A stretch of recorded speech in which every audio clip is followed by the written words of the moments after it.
The group of friends arrived at Black Hollow on a warm summer evening, the sky painted in shades of orange and purple as the sun dipped below the horizon. The abandoned camp sat deep in the woods of rural Pennsylvania, untouched for decades except for the whispers of local legends. Rusted gates creaked as they pushed them open, their flashlights barely illuminating the overgrown path ahead. Each cabin was a skeleton of its former self, windows broken and walls blackened with soot. The air carried an eerie stillness, heavy with the scent of pine and decay. Locals in the nearby town had warned them not to stay past sunset, but the group dismissed it as nothing more than superstition meant to scare away curious visitors. As the first stars appeared, a chilling breeze swept through the camp, making the trees groan and the shadows stretch unnaturally. They set up their sleeping bags in the largest cabin, laughing off the unsettling silence that wrapped around them. Little did they know, Black Hollow had been waiting for them, its secrets buried in the ashes of a tragedy that refused to rest, and the night was only beginning to whisper its warning. That night, as the friends gathered around the flickering glow of a campfire, the forest seemed to come alive with 1,000 murmurs. Faint whispers drifted between the towering pines, so soft they questioned if it was only the wind. The flames danced wildly despite the still air, and footsteps crunched somewhere in the darkness beyond their light. Each time they turned their flashlights toward the sound, the forest stood silent and empty. They returned to their cabin, trying to shake off the unease, only to find deep claw marks etched into the wood outside. The scratches were fresh, long, and unnaturally high, as if something had reached for the windows. Fear began to creep in, replacing the earlier excitement with tension they couldn't explain. They locked the doors, but the whispers continued, circling the cabin like an invisible predator. Sleep came reluctantly, filled with restless turning and sudden, cold drafts that seemed to pass right through the walls. The next morning, one of the friends, Eric, was missing. He had gone to fetch water by the lake just before sunrise and never returned. The group followed his tracks down to the mist-covered dock, their breath shallow in the heavy morning air.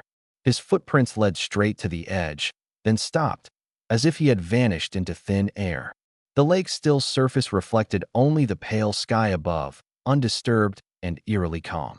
As they searched for any sign of him, one of them noticed a small object wedged between the weathered boards, a single child's shoe, faded and cracked, belonging to an era long past. Panic set in, arguments erupted, and fear began to unravel their sense of reason. Was it an accident? Had he fallen in? Or had something from the camp's sinister history claimed him?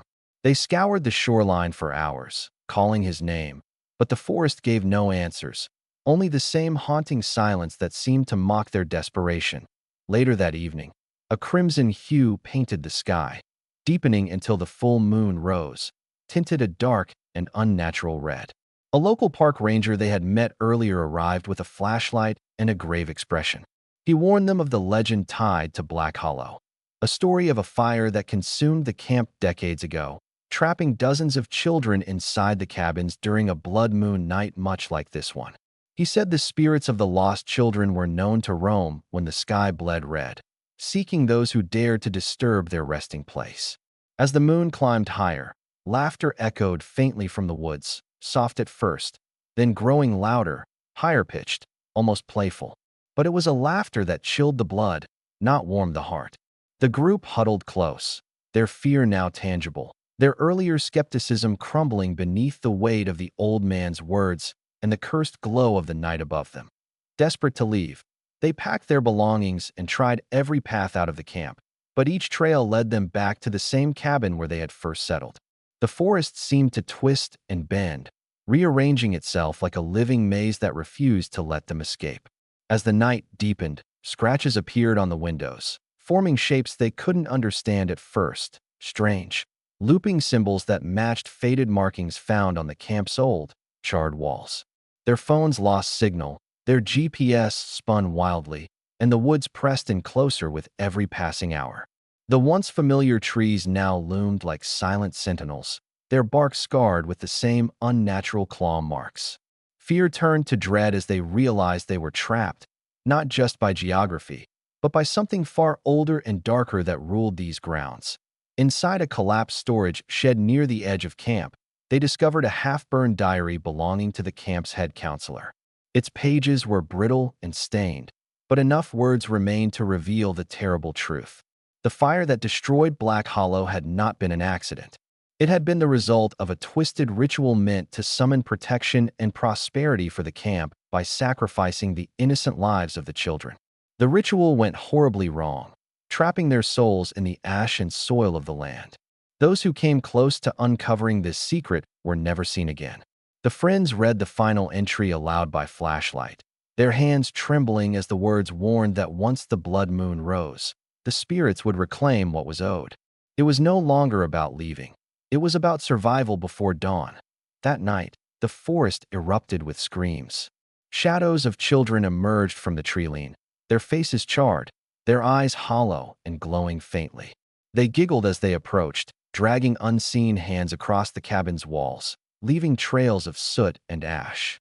One by one, the friends were snatched away by invisible forces, their cries fading into the woods as if swallowed whole.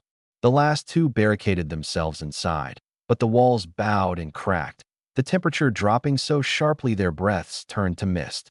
Every window became a mirror of the fire that once consumed the camp, flickers of orange flame dancing where only moonlight had been at by dawn. Only one survivor stumbled through the thinning fog, his clothes torn, his voice hoarse from screaming. The road that had been lost to them all night now lay open, stretching toward the distant town. He ran until the trees thinned, but when he turned back, the camp was gone. No cabins, no smoke, no sign it had ever existed. Only an untouched forest bathed in morning light. The whispers ceased, the claw marks were nowhere to be found, and the blood moon had faded to a pale, innocent white. Yet in his hand, he still clutched the burned diary, its last page now blank, as if the story had been erased.